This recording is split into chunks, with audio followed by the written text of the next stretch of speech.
ma räägin teile ühe loo. See on kõige hirmsam muinasjutt, mis üldse välja on mõeldud. Olete valmis? Schengen kaupäras. Okei, nali, see oli nali.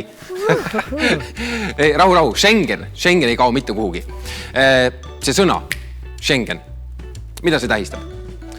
No, ütleme, seda võib võrrelda Euroopat kaitsva tekiga. Iga kontakt riikide vahel on nagu niit, mis neid ühendab.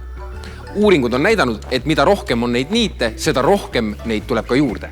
Ja mida tihedamalt neid juurde tuleb, seda tihedam on koostöötekk, mis Euroopat katab. Ja seda mõnusam ja soojem on meil siin elada.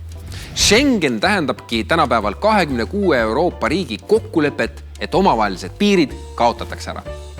See on ühine ruum oma inimestele ja meie külalistele. See toimib nagu üks riik, kus liikumiseks, reisimiseks ja kaubaveoks ei pea riigipiiridel luba küsima. Kes on sees, liigub vabalt, nagu ise tahab.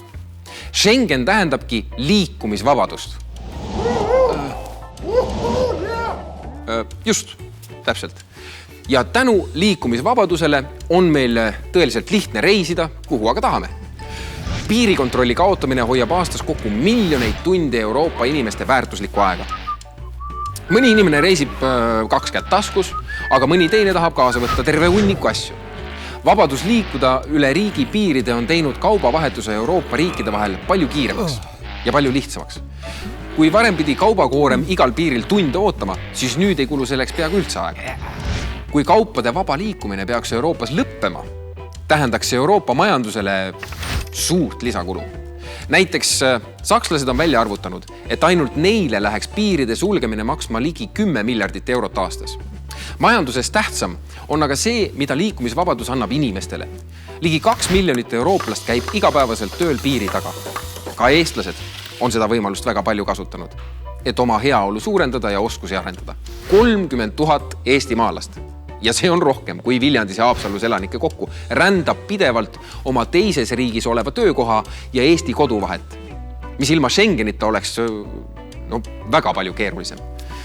Liikumisvabadus tähendab kokkuhoidu ka riikidele, kas või näiteks piirikontrollilt. Liikumisvabadus toob Euroopa riikidesse ka rohkem turiste, kes toovad kaasa rohkem tulu. Teistest liikmesriikidest tulek on kõigi jaoks eriti lihtne.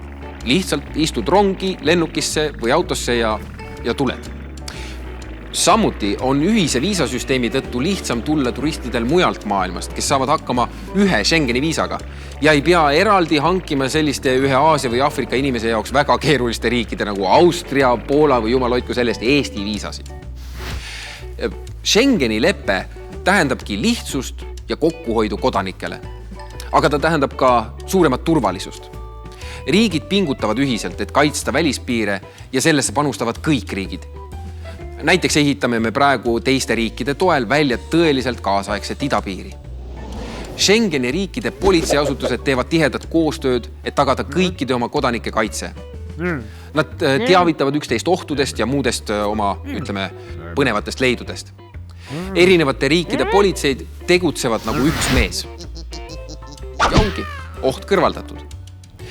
Muide, kui küsida, mida Euroopa ja Eesti inimesed kõige rohkem Euroopa Liidu juures hindavad, siis lisaks rahu tagamisele on esikohal just liikumisvabadus.